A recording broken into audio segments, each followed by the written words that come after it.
L'hiver en Europe, ce n'est pas la meilleure période de l'année pour nos boules de plumes favorites. C'est froid, c'est humide, les sources de nourriture se font rares, bref, c'est la cata. Pour survivre, les oiseaux ont besoin d'avoir de la ressource, mais aussi un peu de chance, ce qui n'est pas toujours le cas.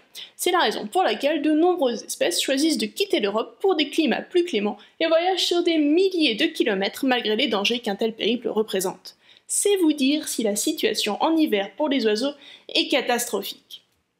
L'un des principaux facteurs de mortalité chez les oiseaux en hiver, c'est la raréfaction des sources de nourriture. En clair, il n'y a plus grand chose à manger.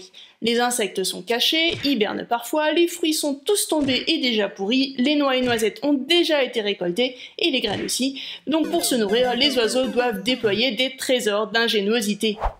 C'est là que nous pouvons intervenir, à condition, bien sûr, de savoir quoi faire. Et accrocher une mangeoire sur son balcon ou dans son jardin, ça peut faire toute la différence pour plusieurs dizaines de plumeux.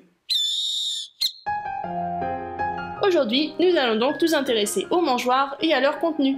Parce qu'avant d'accrocher le saladier de mamie dans les branches du premier arbre venu, mieux vaut se renseigner un peu. Et d'abord, on met quoi dans une mangeoire ? Il s'agit de décider quelles espèces d'oiseaux vous voulez privilégier. Tous les oiseaux ne mangent pas la même chose, et c'est parfois très différent. On peut ainsi trouver des oiseaux qui mangent des graines, des fruits, des insectes, du nectar, des noix, du poisson, des souris, et parfois même d'autres oiseaux. Et non, ne vous ruez pas sur le saumon de mamie pour le jeter dans le précédent saladier. Parce que selon l'endroit où vous êtes, il n'est pas dit que des espèces piscivores habitent dans le coin. Non, ce qui est plus probable, c'est que vous allez avoir de nombreuses espèces insectivores et granivores autour de chez vous. Les espèces granivores sont les plus simples pour débuter, nous allons donc commencer par celles-ci. Et pour ces espèces, vous pouvez leur proposer des graines. Je ne mange pas de graines! Il existe dans le commerce de nombreux mélanges de graines pour oiseaux tout prêts, souvent avec du millet et du maïs concassé. Certains mélanges rajoutent aussi des graines de tournesol très énergétiques et particulièrement utiles en hiver lorsque les oiseaux ont besoin de lutter contre le froid. Ce que je vous conseille, si le mélange de graines que vous achetez n'a pas de graines de tournesol, c'est simplement d'acheter un paquet de graines de tournesol à côté et de mélanger le tout. Là, c'est un peu à vous de décider, je ne connais pas toutes les marques de graines pour oiseaux, et puis même si c'était le cas, ce choix est très personnel. Voilà. Je conseille tout de même d'essayer d'éviter les graines qui ont poussé avec des pesticides. On n'est pas exactement certain des effets de ces composants sur les oiseaux, mais par contre on sait que lors de la culture de ces graines, ça a certainement éradiqué des tonnes d'insectes et d'autres invertébrés, et de mon point de vue, c'est un peu bizarre d'essayer de sauver quelques espèces en massacrant des milliers d'autres. Si vous voulez attirer d'autres espèces d'oiseaux, vous pouvez aussi proposer d'autres types de graines, comme les graines de Niger, de petites graines noires et allongées, particulièrement appréciées par les chardonnerets. Ce qu'il faut retenir, c'est que différentes espèces vont avoir des goûts différents. Je veux pas garder des souris mortes dans mon frigo rien que pour toi. Hein. Rien que de les imaginer serrées entre les yaourts et la salade. Un élevage de souris vivantes à la maison. Bien sûr. Autre composant à mettre dans une mangeoire, les noix. Beaucoup d'espèces raffolent des cacahuètes ou des noix de cajou, et si vous avez la possibilité, vous verrez que les mésanges notamment en sont très friandes. Alors attention, je parle bien ici de noix et d'arachides non salés. Les mélanges qu'on peut acheter pour l'apéritif avec du sel et plein d'additifs sont évidemment à proscrire. Petite remarque, si vous stockez des arachides style cacahuètes, pensez à bien le faire dans un endroit propre et sec. Exposés à l'humidité, les arachides peuvent parfois développer un champignon qui sécrète à son tour une molécule appelée aflatoxine. C'est particulièrement toxique pour les oiseaux. En fait, c'est bien simple, si un oiseau mange des cacahuètes contaminées à l'aflatoxine, il y a de fortes chances pour qu'il en meure. Oui, c'est plutôt radical généralement. Donc dans le doute, ne stockez pas vos cacahuètes pendant trop longtemps, achetez-les en petite quantité et si elles ont un petit air de moisi, c'est poubelle.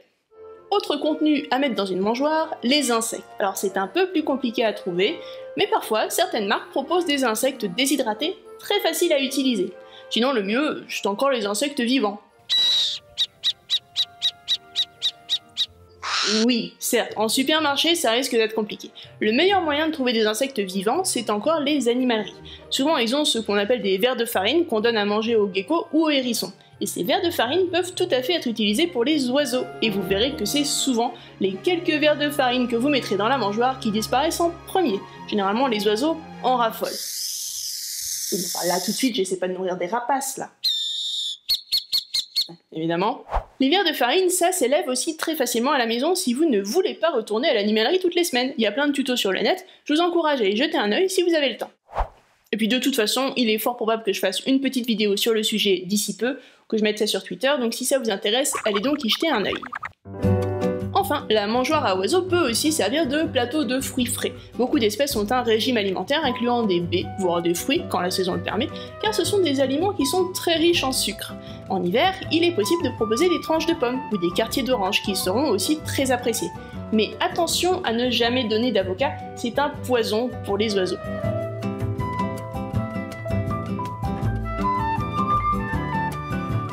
N'oubliez pas non plus de nettoyer régulièrement la mangeoire si vous donnez des fruits. Tout ce qui est aliments frais peut moisir et développer champignons et bactéries si laissé trop longtemps à l'air libre. Enfin, un dernier aliment qui a toute sa place sur une mangeoire, c'est le fameux pain de graisse. Souvent garni de graines, il sert de barre d'énergie pour tous les oiseaux qui ont bien besoin d'un petit boost en hiver pour résister au froid. On peut évidemment les acheter tout près dans le commerce sous forme de tranches ou de boules, mais c'est aussi possible de le faire soi-même avec la recette que nous allons vous donner maintenant. Pour cette recette, il vous faudra un saladier, une cuillère à soupe, des récipients type pot de yaourt, moule à muffins ou même une assiette pour y poser les boules de graisse. Une cuillère à soupe de graines, alors ici j'ai un mélange de graines, vous pouvez y mettre des graines de tournesol ou ce que vous avez sous la main, ce n'est pas bien grave. Une cuillère à soupe de beurre de cacahuète sans sel, sans sucre ajouté et bien entendu sans additif. Une cuillère à soupe de flocons d'avoine, idem sans additif. 5 cuillères à soupe de graisse végétale sans additif aussi et sans sel, donc de la margarine, de préférence sans huile de palme ou alors éco-responsable, on n'est pas là non plus pour privilégier les oiseaux aux orang-outans. Vous pouvez aussi la remplacer par du suif de porc ou de bœuf à trouver en boucherie, ni beurre ni crème, à savoir que les oiseaux ne digèrent pas le lactose. Étape 1.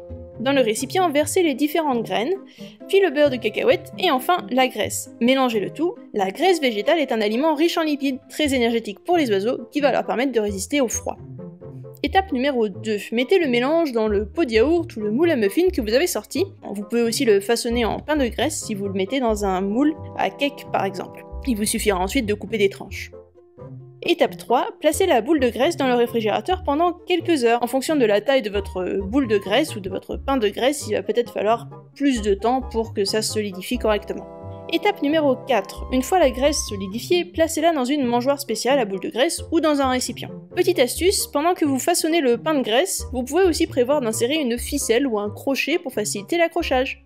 Petite précision concernant les boules de graisse que vous pouvez trouver dans le commerce. Elles viennent souvent entourées d'un petit filet. Alors, outre le fait que lorsque la boule de graisse est finie, le filet a tendance à s'envoler et à polluer le milieu naturel, ça ne se décompose pas vu que c'est fait en nylon, les oiseaux peuvent aussi se prendre dedans et parfois rester coincés, les pattes emmêlées dans les mailles.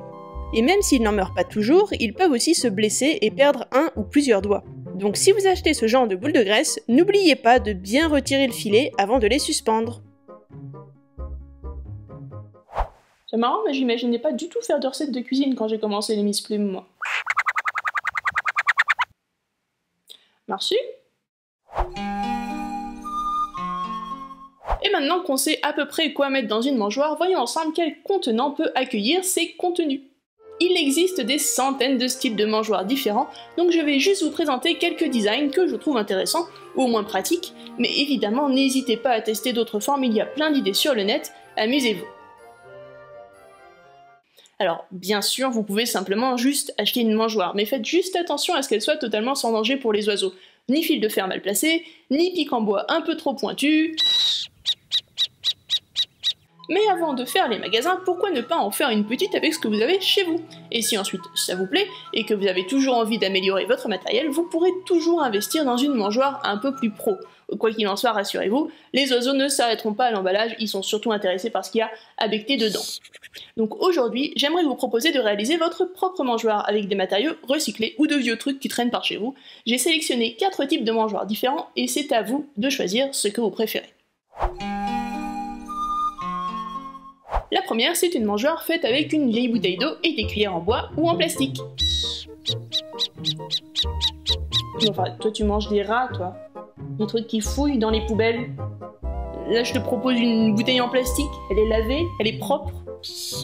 Bon, là, c'est vrai, on va pas se mentir, on reste sur du vraiment basique, mais qui reste fonctionnel malgré tout.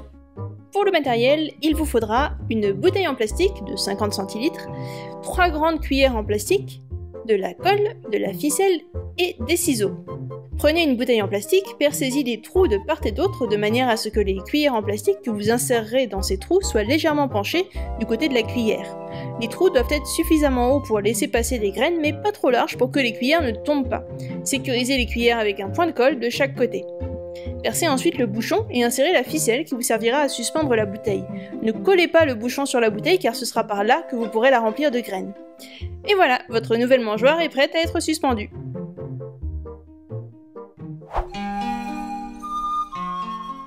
Simple, efficace et parfait comme activité déco pour les enfants en période de confinement. Que demander de plus? Pour le matériel, il vous faudra un pack de lait, 1 litre, vide évidemment, des ciseaux, de la ficelle, de la peinture acrylique, un pic à brochette, mais ça peut aussi marcher avec des baguettes en bois si vous avez, et évidemment de la colle. Ouvrez votre pack de lait selon le schéma à l'aide des ciseaux, rincez bien jusqu'à ce que toute trace de lait ait disparu. Plantez la pique à brochette en dessous de l'ouverture de manière à ce qu'elle ressorte un peu de l'autre côté, donc ça aide à la maintenir en place, et ensuite collez-la. Percez un trou en haut du pack, de préférence au milieu, et faites passer la ficelle. Vous pouvez ensuite décorer et en faire une jolie maison. Laissez bien sécher avant de remplir de graines et de suspendre.